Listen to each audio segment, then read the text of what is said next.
Yo, what's up? Welcome to day number, I'm not even sure what day we're on anymore, of our 21-day fast. Hopefully everyone has been enjoying their fast and growing closer in relationship with God.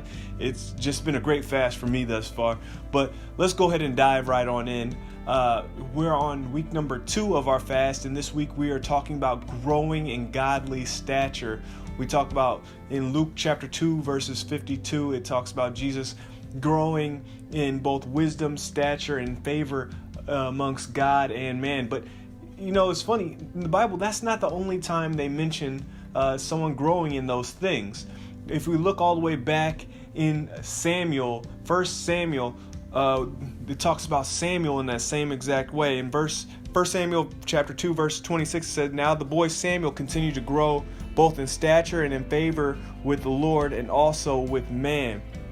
And you think, man, I didn't know that has to be a pretty high honor to be mentioned the same way that Jesus is mentioned. How did Samuel get that way? So we'd have to venture back to the beginning of the chapter, beginning of the book, where Samuel's mom actually is praying over him before he's born. She prays this beautiful prayer after she dedicates him to the Lord in 1 Samuel chapter 1. Check out what she says. "For this child I prayed, and the Lord has granted me but my petition that I made to him. Therefore I have lent him to the Lord. As long as he lives, he is lent to the Lord." And she goes on to pray this beautiful prayer about Samuel, and he ends up as a child working at the church, and he's serving his heart out, and he loves the Lord. And amongst all the chaos that's going on at the church, there's so many things going on. There's so much drama going on at the church that he's worshiping at and serving at and working at. And amongst all of that, he's still able to stay above the noise, stay above the water. So you check out 1 Samuel chapter 2, verses 12. It talks about the sons of Eli. He said, "Now the sons of Eli were worthless men. They did not know the Lord." So while the sons of Eli were working at the church as well, they were sleeping with the women at the church that worship there, and there was just so much drama and chaos surrounding Samuel.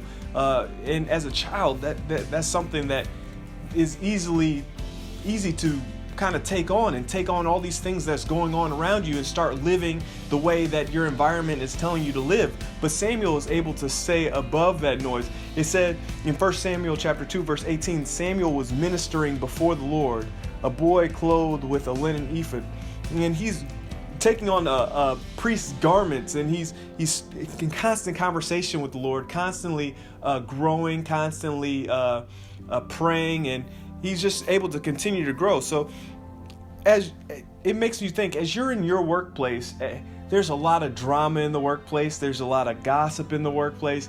There's all these things that you can take part in. Are you taking part in those things, or are you staying above the noise? Are you staying out of the gossip, out of the drama, constantly staying in your word and praying and conversing with God throughout the day? So you have choices to make. Like Samuel made the choice that he wasn't going to take part in all those things, but instead he was going to take part in godly things, and ultimately God rewarded him. He continued to grow in both stature and favor with the Lord and also with man. So I want to challenge you with that today. Take a second, take a few minutes, dive into your word, pray, talk to God, and just quiet the noise around you at your workplace or at school or wherever you are, and just make sure that you are having that intentional time with God and staying outside of all the outside influences that negatively affect us throughout the day. God bless.